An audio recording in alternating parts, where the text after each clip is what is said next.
Specific तुम्ही वार सांगून अमक्या वारी कोणती तारीख आहे असं जरी त्याला विचारलं तरी सुद्धा त्याचं तो प्रत्युत्तर अगदी योग्य प्रकारे देतो. 20 नोव्हेंबर 2022 दिवशी वार खायचं सांग. 22 नोव्हेंबर रविवार. हा बरोबर. आणि काय होता त्या दिवशी, सण कसलो होतो? सण होतो या एकादशी. बरोबर. तर शाळेत सुद्धा काही शिकवलं कविता वगैरे ना त्याच्या लगेच कॅचअप करतो तो.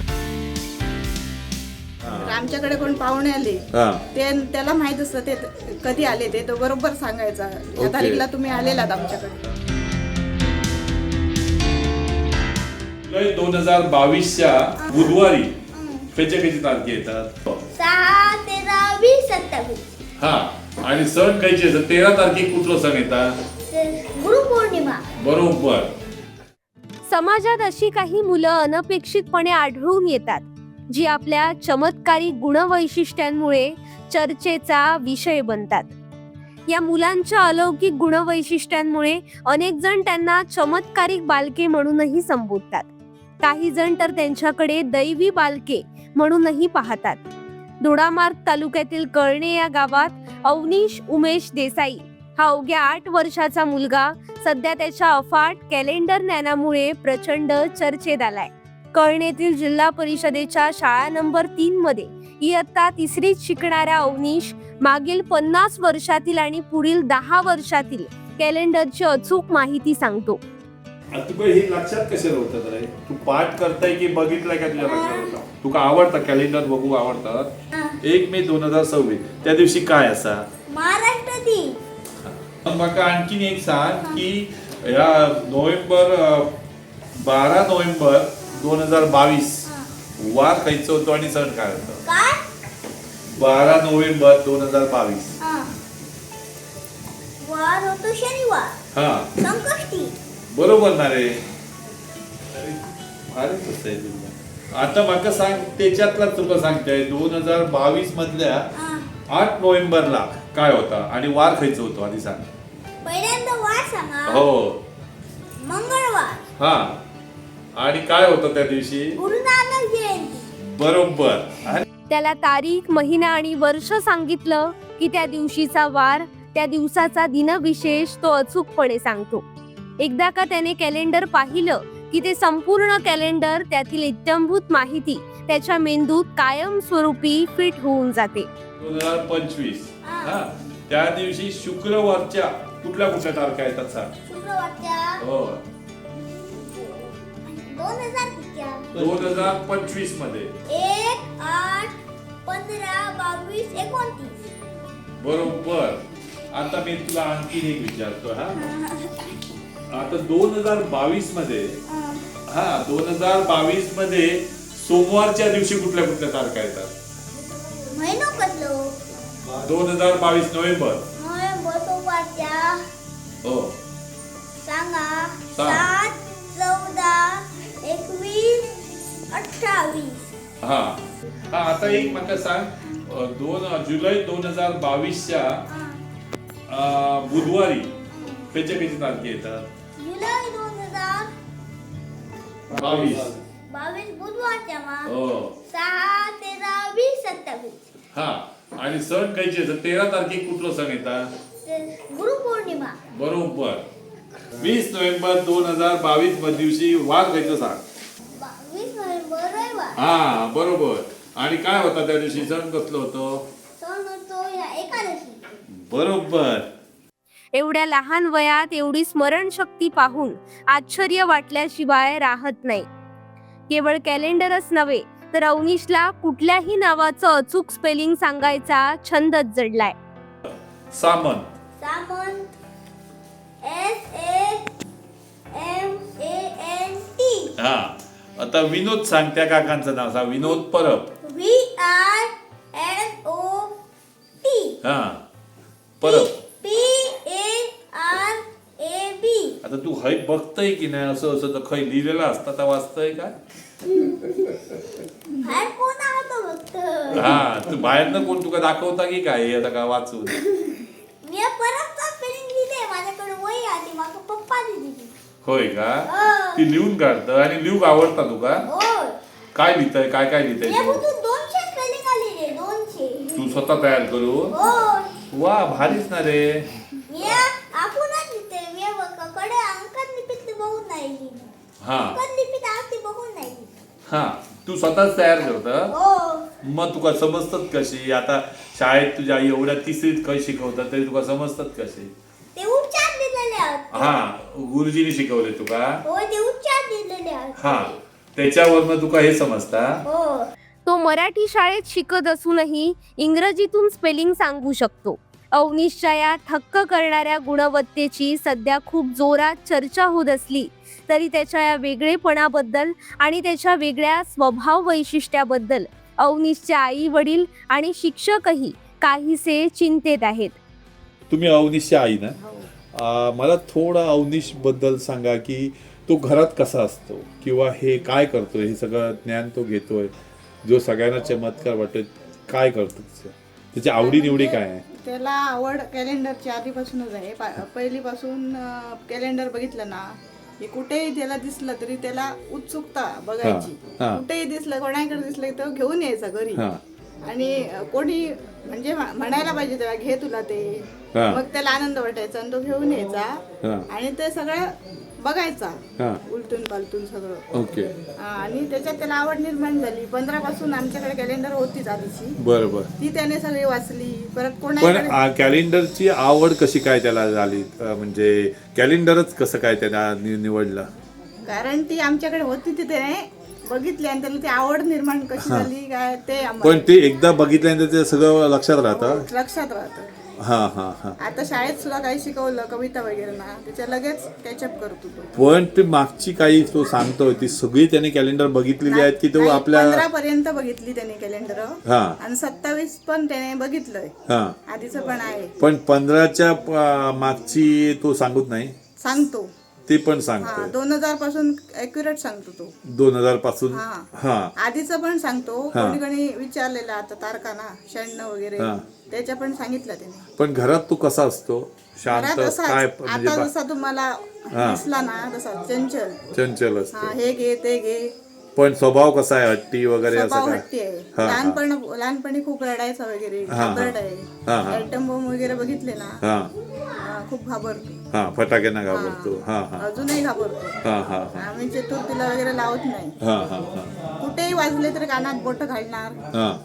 घाबरल्यावर बरोबर बरोबर. जरा कोणी काय बोललं तरी त्याला रडायला येतं. रडा. हा. कोणाला मारणार नाही. भावनिक आहे. याचा जो गुण आहे त्याच्याकडे हे जे ज्ञान आलेलं आहे इतर मुलांपेक्षा वेगळं, याबाबत तुम्ही कुठे चौकशी केली का, म्हणजे मानसोपचार तज्ञांकडे म्हणा, डॉक्टरकडे वगैरे असं केलं. फक्त गुरुजींशी तुमचं चांगलं ट्युनिंग आहे. गुरुजींना तुम्ही काय मला सांगितलं. माहिती होतं आधीपासून. हा. सांगतो तो. आमच्या पाहुण्यांकडे वगैरे गेलो ना की असं सांगायचं त्यांच्या तारखा वगैरे. तर आमच्याकडे कोण पाहुणे आले ते त्याला माहित असतं ते कधी आले ते तो बरोबर सांगायचा या तारीखला तुम्ही आलेलात आमच्याकडे. आता तुम्ही इथे आलेलात तो तुम्ही त्याला पुन्हा विचारला तर तो सांगणार या तारखेला तुम्ही आलेलात आमच्याकडे. बरोबर. आमच्या शाळेत आलेला. माझं नाव तानेश्वर रामचंद्र गवस. हा. तुम्ही शिकवताय, तुम्ही मुलाला शिकवताय. कसा विद्यार्थी आहे, इतर मुलांच्या नॉर्मल मुलांपेक्षा कसा वेगळा कसा आहे किंवा हे ज्ञान कसं आलं असं तुम्हाला वाटतंय. हे जे ज्ञान आहे सर ते कसं एका दृष्टीने मला ती दैवी देणगी कशी वाटते मला. आणि आम्ही जे शाळेची ऑनलाईन माहिती वगैरे भरतो त्याच्यामध्ये गॉड गिफ्टेड म्हणून मी त्याचा उल्लेख केलेला आहे. किंवा माझ्याकडे ज्या काही नोंदी असतात त्याच्यात सुद्धा मी त्याची एक दैवी देणगी म्हणूनच उल्लेख केलेला आहे. कारण वार किंवा इतर तारखा किंवा आपण कसं तारखा सांगून त्याला वार विचारतो किंवा स्पेसिफिक तुम्ही वार सांगून अमक्या वारी कोणती तारीख आहे असं जरी त्याला विचारलं तरी सुद्धा त्याचं तो प्रत्युत्तर अगदी योग्य प्रकारे देतो. किंबहुना काही विशिष्ट त्या दिवशी जर दिनविशेष असतील, फॉर एक्झाम्पल संत गाडगे महाराज जयंती म्हणा, म्हणजे रेग्युलर आपण साजरी करत असतो त्याच्या व्यतिरिक्त जर काही दिवस असले तरी सुद्धा तो अगदी उत्तम पद्धतीने तो सांगतो. म्हणजे त्याच्यात चुकीची शक्यता 1% सुद्धा नसते. जवळजवळ 99% करेक्ट सांगतो. पण इतर अभ्यासात तो कसा, इतर अभ्यासात सुद्धा तो सर्वसामान्य इतर विद्यार्थ्यांचा हे आहे किंबहुना त्यांच्यापेक्षा उजू थोडासा आहे. त्याला समजून फक्त घेता आलं पाहिजे. कारण त्याच्या अपोज त्याला पसंत नसलेली एखादी कृती माझ्याकडून किंवा विद्यार्थ्यांकडून घडली तर ती स्वीकारताना त्याला जरा जड जातं. ओके. समज मग अशा वेळी त्याच्यातला जो काही त्रागा आहे तो थोडासा तो व्यक्त करतो. पण इतर मुलांमध्ये तो मिक्स होतो व्यवस्थित? फक्त इथं वर्गात असताना शांततेत तो थोडंसं आपल्याच कामात असतो. बाहेर मैदानावरती मी सांगितल्याशिवाय तो मिक्स होत नाही. जर मी त्याला म्हटलं किंवा चल तू आता खेळ त्यांच्याबरोबर, तर मात्र तो खेळून तो कधीही मुलांबरोबर मैदानावरती खेळताना बसत नाही. किंवा आतमध्ये बैठे खेळ जरी घेतले, उदाहरणार्थ बुद्धिबळ म्हणा किंवा सापशिडी म्हणा, अशा खेळामध्ये सुद्धा तो स्वतःहून इन्व्हॉल्व्ह होत नाही. तो आपल्याला पाहिजे ते स्वतंत्र. पण याला तुम्हाला सांभाळून घेताना, शिकवताना काय करावं लागतं वेगळं असं? त्याचं लक्ष केंद्रित करून घेण्यासाठी मला विशेष करून त्याला थोडंसं पुन्हा पुन्हा सांगावं लागतं.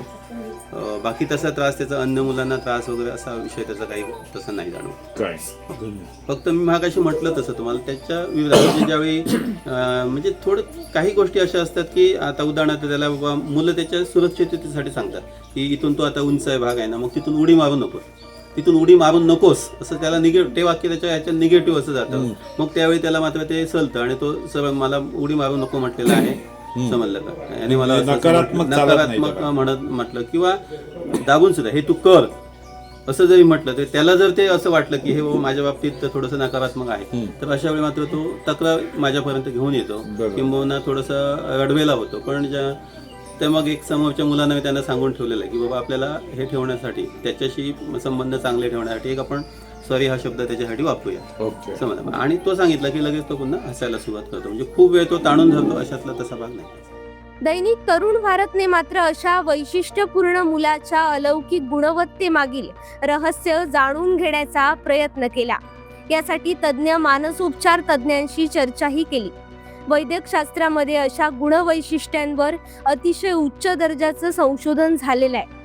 तज्ज्ञांच्या मते अशा मुलांच्या मेंदूतील पॅरिएटेबल लोब म्हणजेच गणितीय समज आणि हिप्पोकॅम्पस म्हणजे स्मरणशक्ती हे भाग अन्य मुलांच्या तुलनेत अधिक सक्रिय असतात. त्यामुळे अंक, पॅटर्न आणि गणितीय संकल्पना त्यांना सहज समजतात. काही मुलांमध्ये ही क्षमता अनुवंशिक असते, तर काही मुलांमध्ये छायाचित्रासारखी स्मरणशक्ती किंवा तीव्र स्वरूपाची एकाग्रता, हायपर फोकस दिसून येते. त्यामुळे खरोखरच अशा मुलांना दैवी शक्ती असते का, ज्याच्यामुळे त्यांना अलौकिक ज्ञानप्राप्ती झालेली असते? तर या प्रश्नाचं उत्तर नाही असंच आहे. तू कसा करतोय मला सांग, हे तारखे तू कसे काल निर्णय असा तुझ्याकडे सण वाचलंय तू ना, मग तू सण वाचून तुझ्या पाठ कसे लक्षात राहतात सगळे?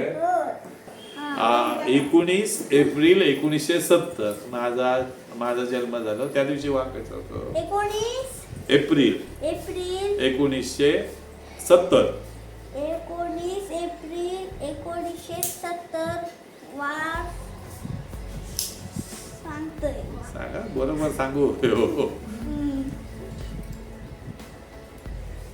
विचार करते. कर बाबा, विचार कर. किती तो विचार. 19 एप्रिल मा होय रे, रविवार होतो. हा तरी नाही मासे खातो. बरोबर. अरे भारीच असे तू. विनोद तुझी सांग. 15/10/73. 15 ऑक्टोबर. हा होय. 1973. 15 ऑक्टोबर मा हो. सोमवार होतो रे. हे पण सोमवारी चालले. माझी जन्मतारीख 5 जून 2070. बापरे, मग मासे खातोय तू? खातोय मा सोमवारचे कसे सोमवारी जन्मलं. हा हा हा. आराध्य कोण? हा तो पण सोमवारी. सगळीच सोमवारी कसे का? आई माझे पप्पांची जन्मतारीख 9/8/1982. बापरे. आणि आईची? 7/3/1993. रविवार. माझ्या सारखं असा. अवनीशला कॅलेंडर विषयी असलेली समज हा अंधश्रद्धेचा विषय नसून तो विज्ञानाचा भाग आहे. अशा मुलांमधील स्मरणशक्तीची विलक्षण क्षमता योग्य पद्धतीनं जोपासली तर ती त्या मुलांसाठी, समाजासाठी उज्ज्वल ठरू शकते. अशा मुलांवर चमत्कारी किंवा दैवी असा शिक्का मारल्यास त्यांना मानसिक ताण येऊ शकतो. त्यामुळे अशा मुलांच्या प्रतिभेला पंख द्यायची जबाबदारी पालक, शिक्षक आणि समाजाची आहे. शेखर सामंत, तरुण भारत न्यूज, सिंधुदुर्ग.